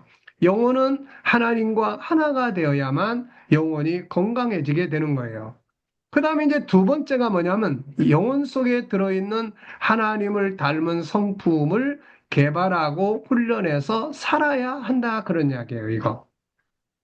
하나님과의 관계를 잘하면 기도 생활, 묵상 뭐 이런 걸 잘하면은 내 영이 건강해져요. 그렇지만은 그 안에 들어있는 성품을 개발하고 활용하지 않으면은 삶의 현장은 전혀 다른 사람으로 살게 됩니다. 하나님과의 관계는 잘 갔는데 사람과의 관계를 잘 못 갖고 삶의 현장에 문제가 많아요. 예. 왜 그러냐면 하나님께서 인간을 만드실 때 세상을 살아갈 수 있도록 만들어 놓은 것이 바로 이 성품이에요, 이거. 예, 성품입니다. 우리 육체 안에도 오장육부의 기능이 들어있어요. 뭐, 뇌에서부터 시작해가지고, 심장, 또 폐, 그 다음에 또 뭡니까? 뭐, 대장, 뭐, 이런 것들이 다 있어요. 우리 영혼 속에도 세상을 다스릴 수 있는 기능이 들어있는 거예요. 육체가 세상을 다스리는 게 아닙니다. 육체는 그냥 움직이는 기계예요. 움직이는 틀입니다. 이걸 움직이게 하는 것은 바로 정신세계예요. 그래서 이 정신세계라는 것은 심리학에서 하는 말이고 기독교에서는 영혼의 세계라고 이야기를 합니다. 자, 그래서 이 영혼의 세계에 들어있는 기능들이 육체를 움직여서 활동하게 하는 거예요. 그래서 이것을 우리가 마음이라고도 하고, 마음이 건강하면 삶이 건강하게 되는 거고, 마음이 병들면 삶이 병들게 되는 거예요. 그래서 이 영혼 속에 들어있는 기능, 육체의 기능은 우리가 병원에 가면 다 잘 알려줘요. 폐가 안 좋네요. 뭐 심장이 안 좋네요. 이런 거예요. 근데 영혼의 기능은 성경에서만 밝혀주는 거예요. 그래서 이 영혼 속에 들어있는 기능이 바로 하나님을 닮은 겁니다. 그래서 이 영혼의 기능을 가지고 세상을 다스리라고 하신 거예요. 자, 이것으로 세상을 다스릴 수가 있기 때문이다. 하나님은 우리의 영혼을 하나님을 닮은 존재로 만드신 후에 이것을 가지고 세상을 다스리라고 하신 거예요. 창세기 1장 27절 28절 하나님이 자기 형상 이건 영혼입니다. 하나님의 육이 없어요. 하나님의 형상대로 사람을 창조하시되 남자와 여자를 창조하시고 하나님이 그들에게 복을 주시며 하나님이 그들에게 이르시되 생육하고 번성하여 땅에 충만하라 땅을 정복하라 바다의 물고기와 하늘의 새와 땅에 움직이는 모든 생물을 다스리라고 하신 거예요. 가정을 다스리고 환경을 다스리라고 하시는 겁니다. 뭘로 다스리냐면은 영혼 속에 있는 기능을 가지고 다스리라고 하신 거예요. 그래서 하나님 앞에 신앙생활을 잘해도 영혼의 기능을 회복하지 못하면 세상을 살아가는 건 무능력하고 세상을 살아가는 데는 문제가 많다는 거예요, 이게. 신앙생활은 잘하는데 세상을 살아가는데 세상을 다스리는데 문제가 있는 거예요. 이것은 왜 그러느냐? 하나님과의 관계에서는 좋은데 그 안에 들어있는 하나님이 세상을 다스리라고 주신 기능에 대해서 전혀 활용되지 않기 때문에 그런 겁니다. 거기서 문제가 있는 거예요. 그래서 우리가 이 상담할 때, 자, 우리가 병원에 가면은 의사 선생님들은 진료를 하죠. 이 클리닉이라는 말은 진료하다는 뜻입니다. 그래서 이 클리닉 진료를 하는데 진료를 할 때 물어보죠. 어디가 아프세요? 어디가 아프세요? 예, 제가 좀 심장이 안 좋은 것 같습니다. 기운이 좀 다운이 되기도 하고요. 그러면 의사는 그 말을 듣고 진찰을 해주고 이제 그 다음에 더 자세하게 보려면 기계들을 동원해 가지고 내부 구조를 찍어줍니다. 그래서 심장이 지금 안 좋으시네요. 저도 심장에 문제가 좀 있어서 항상 약을 복용하고 사는데요. 그러니까 이런 부분들이 다 있는 거예요. 그러면 이제 우리가 상담이라는 건 뭐냐? 뭔가 그 사람이 내면의 세계, 정신 세계가 아파가지고 온 거예요. 마음이 아프다는 건 정신 세계가 아프다는 거고, 영혼 속에 있는 기능이 아파서 온 거예요. 그러면 이제 우리 상담자가 이 기능을 다 모르면 이 사람을 진찰할 수가 없어요, 이게. 그래서 이 영혼의 기능을 알면, 아, 이 부분이 아파가지고 오셨네요. 이 부분이 지금 뭔가 문제가 생겨서 오신 거네요. 그러면 그 부분을 회복할 수 있는 약을 처방을 하는 거죠. 그게 상담입니다. 그러니까 상담자들이 알아야 될 가장 중요한 게 뭐예요? 바로 하나님의 형상대로 만들어진 영혼 속에 들어있는 기능에 대해서 잘 알아야 되는 거예요. 의사들은 의과대학에서 6년씩, 10년씩 걸리면서 뭘 공부합니까? 인간의 육체 내면에 있는 기능을 공부를 하는 거예요. 기능. 음? 자, 우리는 뭘 공부를 해야 됩니까? 바로 영혼의 기능을 공부를 해야 돼요. 그래야 말씀을 줄 때도 그 영혼의 기능에 맞는 말씀을 설교를 통해서 줄 수 있고, 그 사람의 영혼의 기능이 아픈 부분을 알면 그 영혼의 기능을 다시 치료할 수 있는 필요한 조언을 해주고 상담을 해주고 이게 약을 처방하는 거예요, 이게. 그러니까 우리 상담자들은 이 영혼 속에 있는 기능, 여기에 전문가가 되어야 합니다. 자, 여기에 전문가가 돼야만 교육을 올바로 할 수 있고 상담을 올바로 할 수 있고 사람을 올바로 훈련할 수 있고 그런 거예요, 이게. 자, 그러므로 내 영과 하나님의 영이 하나 되는 영적인 삶, 신앙생활을 열심히 할 뿐 아니라 이게 하나님과 내가 영적인 삶을 열심히 가지면 내 영이 평안함을 느껴요. 위로를 얻습니다. 힘을 얻게 되는 거예요. 근데 내 영혼 속에 들어있는 기능을 회복하지 않으면 하나님과의 관계에선 위로를 받지만 삶의 현장, 가족 관계, 부모 자녀 관계, 또 인간 관계나 직업과의 관계 이런 데서는 능력을 발휘하지 못한단 말입니다, 이게. 그거는 신앙생활을 막 잘해가지고만 되는 영역이 아니에요. 그래서 우리가 하나는 하나님의 영과 내용이 가까워지기 위해서 신앙생활을 열심히 해야 되는 게 하나 있고, 그 다음에 또 하나는 바로 이 영혼 속에 들어있는 기능을 우리가 바르게 잘 알고, 아, 내 영혼 속에는 이런 기능이 들어있구나. 이걸 내 스스로가 회복하고 그래서 우리 상담자들 특히 이 G7을 다루고 우리 가정 클리닉을 하는 사람들은 다른 사람을 회복하기 전에 자기가 먼저 건강해져야 돼요. 자기가 먼저. 내가 먼저 건강해지지 않으면 다른 사람들을 도와줄 수가 없어요, 이게. 그래서 이건 이론이 아니고 실물이기 때문에 실제적인 거기 때문에 그렇습니다. 그래서 여기에서 이야기하는 걸 여러분들이 스스로 실천해 가기 시작을 할 때 먼저 여러분들이 내면이 건강해지게 돼요. 그리고 나서 관계 회복이 됩니다. 그리고 나면 건강해지는 거예요. 그리고 나서 이제 아픈 사람들을 치료해 줄 수 있게 되고 이렇게 되는 거예요. 자, 무슨 말인지 이해됩니까? 이걸 잘 이해해야 돼요. 영혼은 두 가지의 기능을 가져야 된다. 첫째, 하나님과의 영적 관계를 가져야 되고, 요거는 내 영이 위로받고 힘을 얻는 거예요. 건강해지는 거예요. 근데 이것만 가지고 인간관계나 현실 관계를 회복하지 못한다는 겁니다, 이게. 그래서 많은 기독교인들이 신앙생활 열심히 하지만 가정생활이 엉망인 경우 많고, 인간관계가 엉망인 경우 많고, 세상과의 관계가 문제가 많은 경우가 많다는 거예요, 예. 자, 그래서 하나는 영적 관계, 하나는 영혼의 기능. 여기서 우리가 이제 5-14라는 것은 내 영혼 속에 들어있는 5개의 큰 기능과 그 안에 작동하고 있는 14개의 기능에 대해서 공부를 하게 되는 거예요. 마치 이것은 우리 육체 안에 있는 5장6부와 같은 내용입니다. 자, 영혼 속에는 하나님을 닮은 5가지의 속성, 기능이 들어있어요. 하나님을 닮은 5가지의 기능. 또 그 안에는 뭐가 들어있냐면은 본능의 작은 성품들이 들어있는데 요게 14가지예요. 그래서 이 큰 틀 안에 14개의 기능이 있습니다.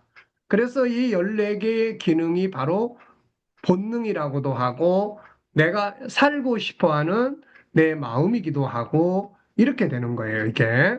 그래서 요거를 하나씩 회복해서 살아가면은 세상을 아주 능력 있게 다스릴 수가 있게 됩니다.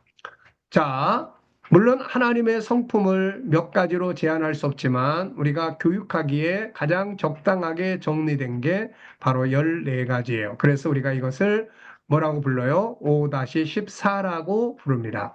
그래서 내 영혼 속에 있는 큰 영역이 5가지가 있어요. 이게 하나님을 닮은 거예요. 그 다음에 그 안에는 이것을 살아가고 싶어 하는 작은 본능의 성품들이 들어있어요. 이것이 병들면 심리 질병이 만들어지는 거예요. 이것이 다시 회복되어지면 치유가 이루어지는 거예요, 이게. 자, 내용은 다음과 같습니다. 우선 큰 영역 5가지는 유일성, 하나님이 한 분이신 것처럼 우리도 하나님을 닮은 첫 번째 특성이 하나밖에 없다는 거예요. 우리는 하나밖에 없는 존재예요. 과거에도 없고 미래에도 없고 하늘에도 없고 오로지 현재 여기에 있는 나 하나뿐입니다. 하나밖에 없다는 데서 존귀함의 본능이 있고 다양성의 본능이 있고 재능의 본능이 있어요. 그래서 이제 요게 바로 유일성이라는 내 영혼 속에 들어있는 큰 기능, 그 안에 본능의 욕구, 요 3가지가 들어있고 앞으로 이 3개를 우리가 공부하고 훈련을 하게 되는 거예요. 그 다음에 이제 2번째는 바로 요 인격성이라는 게 있습니다. 인격성. 이게 하나님의 이름에서 나온 하나님을 닮은 기능이에요. 이게 내 영혼의 기능이에요. 마치 육체 안에 폐가 있고 대장이 있고 위가 있듯이 우리 영혼 속에 이런 영역이 있다는 거예요. 유일성의 영역, 그 다음에 인격성의 영역. 그러면 이 인격성에는 또 3가지의 행동하고 싶어 하는 본능이 들어있는 거예요. 생각의 기능. 생각의 기능이 망가지면 인간은 기계처럼 살아요. 생각의 기능이 파괴되면 부정적인 생각만 하게 되는 거예요. 사람은 생각을 하는 만큼만 살아가게 돼 있어요. 그래서 이 생각을 치료하지 않으면은 인간은 삶을 잘못 살게 됩니다. 이거. 그래서 생각의 기능. 그 다음에 자유의 기능이에요. 자유. 자, 이 대한민국에 와서 사시면서 가장 중요한 혜택은 자유입니다. 물론 일정의 규칙이 있지만 자유라는 것이 있어요. 대통령을 욕을 해도 누가 와서 잡아가지 않습니다. 그러니까 자유라는 것이 인간은 자유하게 살게 되는 거예요. 근데 여러 가지 세상은 억압하는 일들이 많아요. 그래서 이 자유의 기능이 망가지고 억압이라는 것이 지배를 하면 심리의 병이 생기기 시작을 합니다. 이게 그래서 심리의 병을 앓는 사람들은 다 지금 한 부분 자유의 기능을 잃어버린 거예요. 그게 망가진 거예요. 그래서 상담자는 이 사람을 억압하고 있는 것이 뭔지를 찾아내고 억압을 풀어주고 그리고 자유하게 살도록 도와주는 거예요. 그러면 치유가 되겠죠? 그 다음에 3번째는 모든 인간은 혼자 살게 돼 있는 게 아니라 관계 속에서 살게 돼 있어요. 그래서 관계 속에 사는데 소통의 기능이 들어 있습니다. 이게 망가지면 서로 대화가 안 돼요. 소통이 안 되면은 그 다음에 담이 쌓이게 되고 부부 간에 상처를 받게 되고 가족 간에 상처를 받게 되고 병들게 되는 거예요. 그 다음에 3번째 기능은 거룩성의 기능이 있어요. 하나님은 거룩하신 분이에요. 그래서 우리 안에도 거룩함이라고 하는 것을 담아 놓으신 거예요. 이 안에는 하나님과 하나 되고자 하는 본성, 영성이라는 게 있고 이것 때문에 인간은 종교 생활을 안 할 수가 없는 거예요. 그 다음에 성품의 작은 성품의 기능들이 있어요. 온유와 겸손과 또 뭐 능력과 열정과 그래서 이런 성품의 영역들을 훈련을 해야 합니다. 그 다음에 컨설팅, 요거는 점검하는 능력이에요.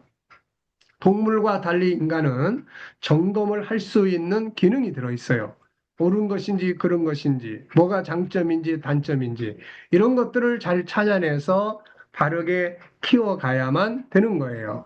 우리 아이들에게 이런 기능을 키워줘야만 아이들이 옳고 그름을 분별하고 자기의 장점을 잘 찾아서 세상을 다스릴 수가 있게 되는 거예요. 그 다음에 네 번째 기능은 사랑성이에요. 하나님은 사랑이라고 우리가 이야기하잖아요. 그래서 이 사랑성에는 두 가지의 영역이 들어있어요. 하나는 채우는 영역이 있어요. 이 채우는 영역이 안 채워지면 나중엔 지쳐버려요. 이것을 뭐라고 이야기하냐면은 번아웃이라고 이야기를 해요.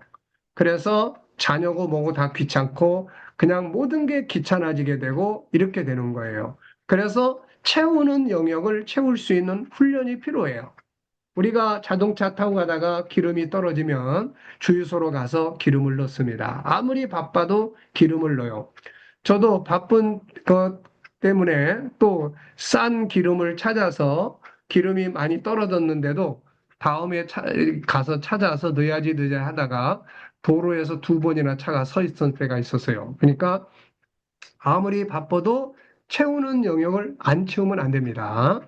채워야 나눠줄 수 있는 거예요. 그 다음에 두 번째는 나누는 영역이 있어요. 이게 전부 인간이 건강하게 살아가는 기능이에요. 나눠야 될 걸 나누지 못하면은 무기력 상태에 빠져요. 사람이 삶의 의미를 찾지 못한다는 이야기예요. 마지막 영원성이 있는데 하나님이 우리를 영생하는 존재로 만들었다고 그랬잖아요. 여기에서 나오는 세 개의 기능이 있습니다. 생명과 삶을 중요하게 여기는 본능이 있고 변화와 발전의 본능이 있고 행복하게 살고 싶은 본능이 있는 거예요. 자, 요걸 다 가리켜서 이제 바로 5-14라고 이야기를 합니다. 요 5-14를 제가 책으로 써놓은 게 44권이에요. 이거를 다 일일이 공부할 수 없기 때문에 지금 한 권으로 요약을 해놓은 거예요. 그래서 이 책은 요약을 정리한 거기 때문에 여러분들이 앞으로 평생 공부를 계속 하셔야 돼요. 이제 사역하시면서 틈나는 대로 그 44권의 원본을 하나씩 읽어보시고 그래야 요거를 설명을 성도들한테 또 할 수가 있어요. 자, 우리가 해야 할 중요한 일은 두 가지라고 그랬어요. 하나는 내 영의 본체가 되는 하나님과 내 영이 하나 되는 일. 요게 뭐예요? 신앙생활이에요. 그 다음에 또 하나는 내 안에 있는 하나님의 성품을 개발해서 이걸 사용을 해서 세상을 다스리는 일이에요. 이거를 공부하는 것을 5-14 G7 운동이라고 합니다. G7 운동. 하나님의 형상을 회복해서 세상을 다스려라. 그 원리는 창세기 1장 27절로 31절이에요. 자, 창세기 1장 27절로 31절은 인간이 하나님의 형상대로 만들어졌고 그 하나님을 닮은 존재로 만들어졌는데 그 안에 하나님을 닮은 존재라는 건 영혼을 말하는 거예요. 하나님은 육체가 없습니다. 그 영혼을 말하는 거예요. 하나님이 영이시기 때문에. 그런데 그 영 안에 있는 영혼 속에 있는 기능을 가지고 세상을 다스리라고 했어요. 이걸 가지고 가정을 다스리고 이걸 가지고 세상을 다스리면 창세기 1장 29절 30절처럼 열매를 얻게 돼요. 이 열매를 가지고 우리는 행복한 삶을 만들어가요. 이게 되면은 창세기 1장 31절에 하나님 보시기에 심히 좋았다라 이 말씀이 이루어지는 거예요. 그래서 하나님의 형상을 회복하고 그걸 가지고 세상을 다스리면 열매가 만들어지고 그 열매를 나누고 사용을 할 때 하나님 보시기에 좋은 가정, 좋은 인생, 좋은 삶이 만들어지게 되는 겁니다. 이게. 자, 여러분들의 삶에 문제가 있다. 이제 상담을 하실 분들은 상담을 나중에 하시겠지만, 이제는 아실 거예요. 이 5개의 기능 중에 우리가 육체가 아프면 병원에 가서 이야기를 하면, 아, 이분은 폐가 안 좋습니다. 뭐, 대장이 안 좋습니다라고 하는 것과 똑같은 거예요. 제가 이제 여러분들을 상담을 만약에 한다. 상담을 하다 보면 여러분들에게 문제가 있다. 그러면은 제가 쭉 들어보면, 아, 이분은 영원성에 문제가 있구나. 이분은 사랑성에 문제가 있다. 이분은 유일성에 문제가 있다. 유일성 안에 존귀함의 영역에 문제가 생겼다. 이분이 망가졌다. 다양성의 영역이 망가졌다. 소통의 영역이 망가졌다. 이런 걸 다 알 수가 있습니다. 이걸 알면은 처방을 할 수가 있겠죠. 이제 어떻게 이제 이 다양 소통의 영역이 망가졌으면 대화법을 훈련시켜주고 관계법을 훈련시켜주고 이렇게 해서 회복을 시켜주는 거예요. 그러면 서로 말 못하던 사람이 대화를 잘하게 되고 그러면 문제가 해결이 되게 되는 거예요. 이게 치유가 되는 겁니다. 이게. 그래서 요거를 잘 알아야 된다. 두 가지. 요건 절대 잊으면 안 됩니다. 우리가 하나님의 형상대로 만들어졌다는 건 뭘 이야기하는 거예요? 내가 영은 영적 존재로 만들어졌다. 그러면 이 영적 존재는 내 영은 두 가지 일을 해야 돼. 첫째는 뭘 해야 돼요? 하나님과 하나 되는 것. 이게 신앙생활이에요. 기도 생활, 묵상 생활, 말씀, 예배, 또 뭐 이런 걸 통해서 내 영과 하나님의 영이 하나 되어지는 것. 그 다음에 뭘 하나 해야 돼요? 영혼 속에 들어있는 기능을, 이거를 개발해야 된다는 거예요. 왜냐하면 이게 지금 죄가 들어와서 이게 지금 다 망가져 있어요. 이게. 그래서 이거를 회복이 안 되면 인간관계도 회복을 할 수가 없어요. 이거. 기도를 아무리 많이 해도 부부간의 관계를 회복이 안 되고 그렇습니다. 그러니까 요 두 가지를 꼭 기억하셔야 돼요. 이걸 모르면 무능력하고 무기력하게 살게 되고 이것을 잘 알고 활용하면 세상을 다스리는 자가 됩니다. 자, 종기 하나 깨닫지 못하는 사람은 멸망하는 짐승 같다. 오늘 여러분들은 자기가 누군지, 내가 어떻게 구성되어 있는지를 이제 들었습니다. 이제는 요거를 정확하게 인식하고, 아, 나는 이런 존재구나. 그래서 이거를 이제 찾아내고 개발하고 망가진 부분을 고쳐가는 작업을 여러분들이 하기 시작을 해야 돼요. 자, 이제 하나님은 우리가 하나님과 하나 될 뿐 아니라 우리 안에 있는 하나님을 닮은 성품들을 열심히 훈련해서 세상을 다스리면서 행복하게 살기를 바라시고 이걸 통해 세상이 하나님께 영광을 돌리기를 바라십니다. 잠언 20장 5절 사람의 마음에 있는 모략 이것은 지혜의 지혜를 말합니다. 우리 영혼 속에서 나오는 지혜들이에요. 기능이에요. 깊은 물 같습니다. 그럴지라도 명철한 사람은 그것을 길어냅니다. 아이들 속에 이렇게 좋은 재능과 하나님을 닮은 능력이 들어있는데 이 명철하지 못하면 부모들이 그걸 밖으로 끌어내주지 못한단 말이에요. 자, 그래서 부모 교육을 할 때 반드시 5-14의 기능을 부모들이 잘 알아야 돼요. 그래야 아이 속에 들어있는 이 기능들을 밖으로 끌어내주고 개발해 줄 수가 있는 거예요. 자, 잠언 22장 25절에 내가 자기 일에 능숙한 사람을 보았느냐. 이것은 자기 장점을 잘 개발한 사람을 말하는 거예요. 이런 사람들은 왕 앞에 서서 일할 수 있도록 귀하게 쓰임을 받는다. 그런 이야기입니다. 천한 자 앞에 서지 않는다. 그러네요. 예수님은 너희는 세상의 소금이요 빛이라 그랬어요. 여기서 소금은 능력을 말합니다. 하나님은 우리 인간을 그냥 만들지 않고 세상을 다스릴 수 있는 능력을 우리 안에다가 담아 놓으셨어요. 그게 5-14의 기능이에요. 이게 없으면 세상에서 맛을 잃어버린 소금이 되는 거예요. 우리 자녀들이 이것을 바르게 개발하면 세상에 나가서 능력 있게 살 것이고 이걸 바르게 개발하지 못하면은 맛을 잃어버린 소금이 돼서 이리 치이고 저리 치게 될 거예요. 그 다음에 빛이라는 것은 신뢰성입니다. 거룩성이에요. 그래서 이런 것들을 우리가 잘 회복해야 하나님이 우리를 만드실 때는 무능력한 존재로 만든 게 아니에요. 사람은 무능력한 게 아니라 몰라서 그렇게 사는 겁니다. 자, 오늘은 여기까지 이야기를 하고 마쳐야 될 것 같습니다. 자, 오늘 이야기 잘 기억해 두시고 다음 시간부터는 이제 요 기능을 하나씩 정리해 나갈 거예요. 이게. 자, 그래서 오늘 공부한 거를 꼭 기억해 두세요. 자, 사람이 살아가는 동안 해야 할 가장 중요한 일. 내 영혼은 하나님과 하나 되는 것, 내 영혼 속에 있는 기능, 5-14를 개발해 가는 거예요. 인간이 존귀한 이유 세 가지. 하나는 존재의 배경이 귀하고, 창조의 과정이 귀하고, 그 다음에 존재의 목적이 귀하기 때문에 인간은 귀한 거예요. 인간의 실체는 뭐예요? 육체가 아니고 영혼이다. 육체와 영혼의 관계, 특징은 무엇인가? 육체는 흙에서 왔고 영혼은 하나님의 형상대로 만들어진 거예요. 사람이 자기를 알지 못하면 어떤 삶을 삽니까? 바로 동물처럼 살고 기계처럼 사는 거예요. 내 안에 개발해야 될 내용은 무엇인가?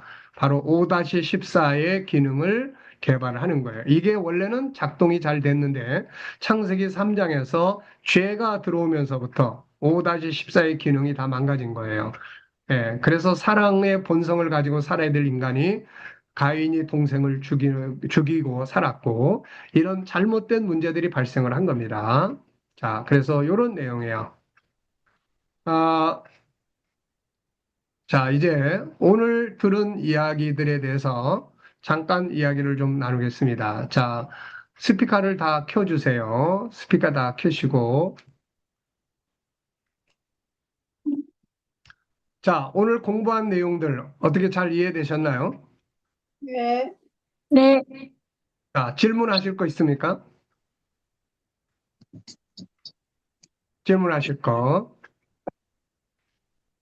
자, 궁금한 거나 혹은 또 뭐 물어보고 싶은 거나 이제 인간은 이런 존재야 라는 걸 여러분들에게 설명드렸으니까 여러분들이 이제 이것을 기반으로 우리가 이제 공부하고 또 살아가고 자녀들 교육하고 청소년들에게 오늘날 청소년들에게 가장 중요한 교육이 지금 바로 빠져 있어요. 뭐 공부 잘해라 뭐 해라 이런 게 중요한 게 아니에요.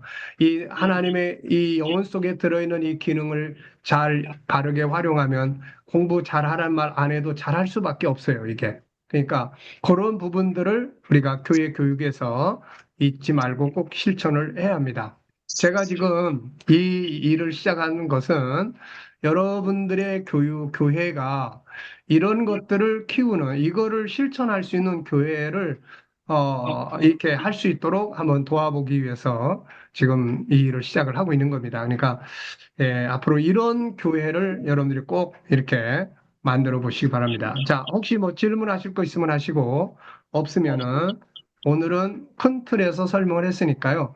다음 시간부터 좀 빠른 시간 동안 빠르게 진행을 하도록 그렇게 할게요. 자, 질문하실 거 있으면 말씀하세요. 네, 네, 한 가지 질문 드리겠습니다. 네, 네, 청소년 진로에 관련해서 지금 교수님께서 구체적으로 어떤 질문 항목이나 사항들을 갖고 계신 자료가 있으면 지금 제가 급하게 해야 되는 사역이라서 도움을 좀 받고 싶은데요. 네. 일단은 우선은 어, 그 우리 지금 2-12라는 책이 있어요. 아, 아, 2-12. 지금 응용편에 2-12. 네, 네, 요 2-12는 재능과 지금 말씀하신 그런 부분들을 다룬 책이에요. 네, 그러니까 우선은 이거는 이제 앞으로 제가 다 설명하겠지만 이제 우선 당장에 읽어 보시려면은 그 책을 주문을 해서 이렇게 우선 읽어보세요. 그래서 2-12, 네, 네. 이 책이 바로 아이들 지능 개발과 진로 문제, 비전 만드는 문제, 네, 이런 것들을 다루고 있습니다. 그리고 2-10이 있어요. 어차피 이게 지금 앞으로 다 공부하실 책들인데 네, 2-10은 청소년들의 상담을 정리해 놓은 책이에요. 그러니까 네, 이 청소년들의 상담을 정리하면서 2-19권의 3장을 보시면 역시 여기서 진로, 비전 이런 문제를 다뤄놨으니까요. 그걸 참고하시면 될 것 같고 그 다음에 이제 그 책을 주문해서 미리 보실 분들은 그 보시고 그 다음에 제가 이제 8월 첫째 주간에 주일날 가면은 이제 필요한 부분들에 대해서 조금 더 이야기 나누도록 그렇게 할게요. 네, 네. 알겠습니다. 네. 또 다른 분들 뭐 질문하시거나 또 말씀하실 거 있으신가요? 네, 그, 여기 4페이지예요. 그 10편에, 139편에 16절에 그 형집 이루어지기 전에 주인들이 오셨고 나를 위하여 정하시니 하루 되기 전에 주의 책에 다 기록이 되었나이다. 이게 무슨 말인가요?